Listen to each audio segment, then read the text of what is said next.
Eu sempre escuto, né, profissionais de educação física, ou nutricionistas, por exemplo, ou médicos, por exemplo, recomendando a reposição de carboidrato durante o exercício, especialmente em exercício cardiorrespiratório.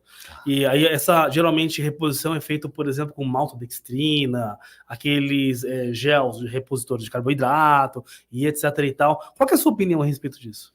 Excelente. A partir de 90 minutos, tende a ser já necessário fazer a reposição. Antes não? Normalmente, você só com água consegue manter a performance tão boa quanto.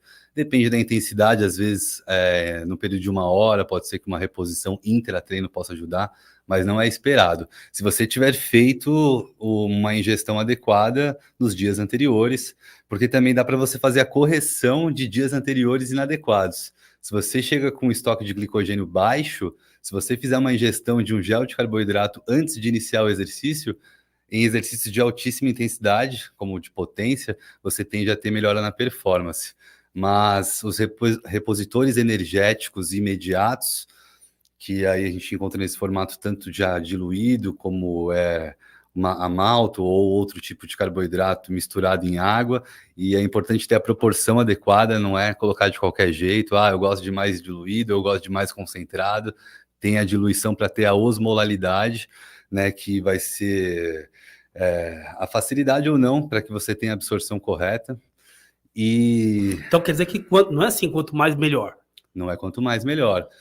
Aí, passando de 2 horas e meia uma atividade, a gente já tem múltiplos transportadores de carboidratos que são utilizados. Aí a gente pode usar doses maiores. Sim. Em resumo, quanto menor o tempo de duração, menor a necessidade de quantidade de reposição por hora. E quanto maior o tempo de duração da prova, maior a necessidade de reposição por hora de carboidrato. Entendi. Você falou 90 minutos, que é exatamente, inclusive, o tempo que dura uma partida de futebol. É por isso que os caras não engolem o carboidrato, cospem para fora?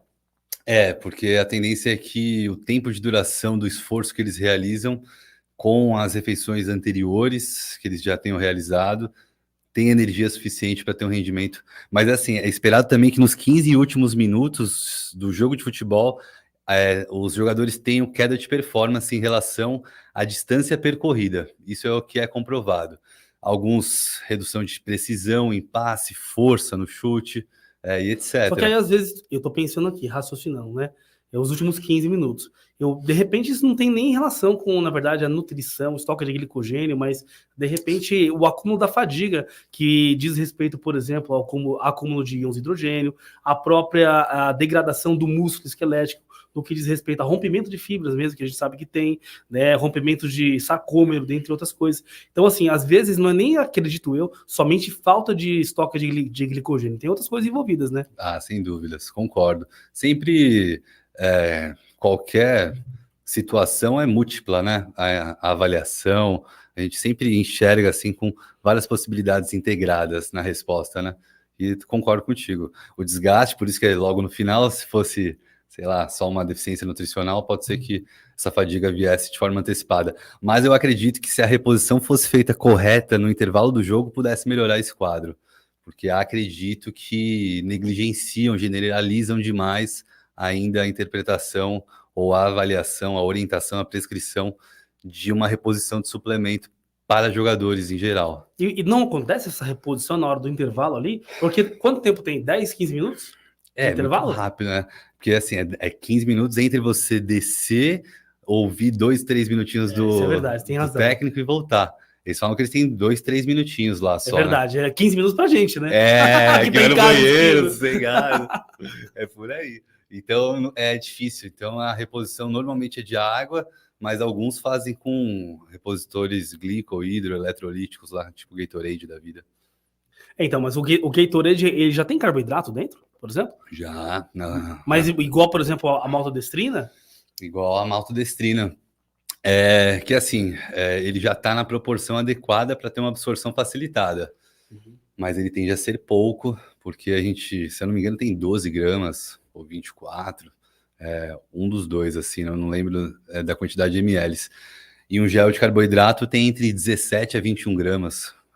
E normalmente a gente precisa de uma reposição de 60 gramas por hora de carboidrato quando essa reposição se faz necessária, né? A partir de 1h30, por exemplo, 60 gramas de carboidrato por hora, são 3 GR de carboidrato por hora, é coisa pra caramba.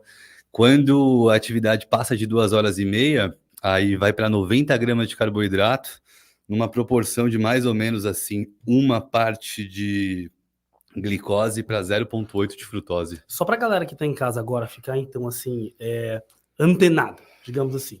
Sou esportista de final de semana. Tá. Cara, vou fazer aquele longão de 1 hora, que longão de 1 hora não é nem longão. Pra galera que corre, que eu sei, pessoal do triatlon, da maratona, longão é mais de 15 quilômetros, mais de 20 quilômetros, geralmente. O cara vai correr 1 hora. Não tem necessidade, então, de levar um carb-up? Não tem necessidade de uma suplementação de maltodextrina? Não tem. Tá jogando dinheiro fora, então. Eu não digo exatamente isso, mas ele poderia ter ofertas nutricionais mais adequadas. Fruta, pão, suco. Mas durante o treino? Não, antes e depois. Durante, nem água tende a se fazer necessário em atividades de 1 hora.